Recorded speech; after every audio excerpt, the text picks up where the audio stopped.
For almost 500 years, there's been this legend haunting the very foundations of Moscow. It's a story about an incredible library, just packed with ancient wisdom, all bound in gold and hidden away by one of the most feared rulers in all of history. But here's the big question. Is it a real, tangible treasure, or is it just a really good ghost story? Today, we are joining the hunt for the lost library of Ivan the Terrible. I mean, that just pulls you right in, doesn't it? This isn't about just flipping through some old history books. No, we're on a deep dive, an archaeological expedition into a massive mystery. We're going to try to untangle the facts from the folklore in the search for this absolutely legendary collection. So what exactly are we looking for? To really get a handle on the hunt, we first have to understand the ghost that's at the very center of it all. And this treasure, it actually has a name, the Liber. Now, the legend goes that it all started as a dowry, a collection of priceless texts brought all the way from the collapsing Byzantine Empire to Moscow. Just think about that for a second. The combined wisdom of ancient Rome and Constantinople, supposedly whisked away to the heart of Russia, only to, poof, vanish without a trace. And we're not talking about some dusty old scrolls here. Oh no! The legend describes hundreds of priceless manuscripts from ancient Greece and Rome, literally bound in solid gold covers and just sparkling with jewels. It is a treasure straight out of a fairy tale, supposedly tucked away somewhere deep, deep beneath Moscow. Of course, a treasure this magnificent, well, it needs a keeper who is just as legendary. And that brings us to the man at the very heart of our story. Ivan IV. You probably know him better by his other name, Ivan the Terrible. He was the first Tsar of all Russia, and, if the legend is true, he was the one and only person who held the secret to the library's location. And this is what makes him the perfect character for this mystery. I mean, the guy was a walking contradiction. On the one hand, Ivan was a total visionary. He was incredibly smart, deeply religious, and a huge patron of the arts who expanded Russia into a massive empire. But on the other hand, his reign completely spiraled into madness. We're talking extreme paranoia and just brutal, horrifying violence. He was exactly the kind of person to both desperately want a library of immense knowledge and then hide it out of pure fear that his enemies would get their hands on it. So you've got a mythical treasure and a paranoid czar. I mean, that's the perfect recipe for a legend that has fueled centuries of searching. But it all boils down to one single, crucial question.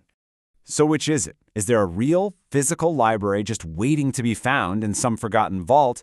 Or is this whole story just a powerful myth? You know, a piece of political propaganda designed to prop up Russia's claim as the true successor to Rome. Okay, so the case for it being real is actually pretty compelling. First, you've got several historical chronicles that, yeah, they're a little vague, but they do mention a collection of Greek books in Moscow. Second, we know for a fact Ivan was an intellectual. He would have absolutely coveted a library like this. And finally, you have to ask yourself, why would people like Peter the Great waste their time searching for it if there wasn't at least some grain of truth to the story? But then, the case for it being a myth is just as strong, maybe even stronger. Think about it. Despite centuries of digging and searching, not a single page, not one golden cover, has ever been found.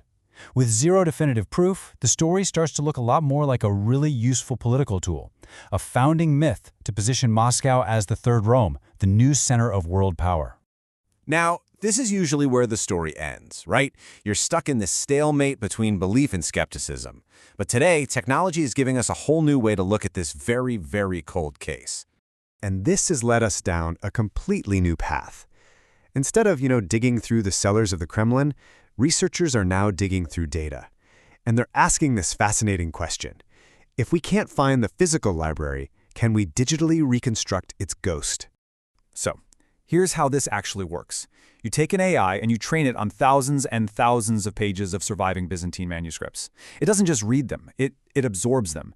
It analyzes syntax, learns philosophical arguments, and recognizes the unique stylistic fingerprints of that entire era.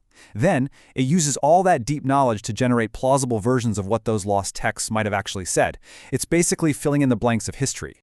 And these creations? They're called digital ghosts. Now, they aren't the real thing, of course, but they represent our best, most educated guess. It's this revolutionary approach that uses 21st century tech to kind of commune with the spirit of a 16th century library. It's bridging that huge gap between what we've lost and what we can imagine. So, after all of this, where does that leave us? After centuries of rumors, revolutions, and now digital reconstruction, the case of the lost library is still very much unsolved. The stark reality is this: the number of golden books, of bejeweled manuscripts, of ancient texts physically pulled from Ivan the Terrible's library remains exactly zero. The vaults are still empty. Does that mean it was all for nothing? That the centuries of searching, all the legends, these new digital efforts, was it all just a failure? A pointless chase after a ghost? But maybe that's the wrong way to look at it. Perhaps the real treasure was never the gold or the jewels. Maybe the value is in the hunt itself, in what the legend makes us explore. The mind of a complicated czar, the ambitions of an empire, and now the incredible power of technology to resurrect lost worlds.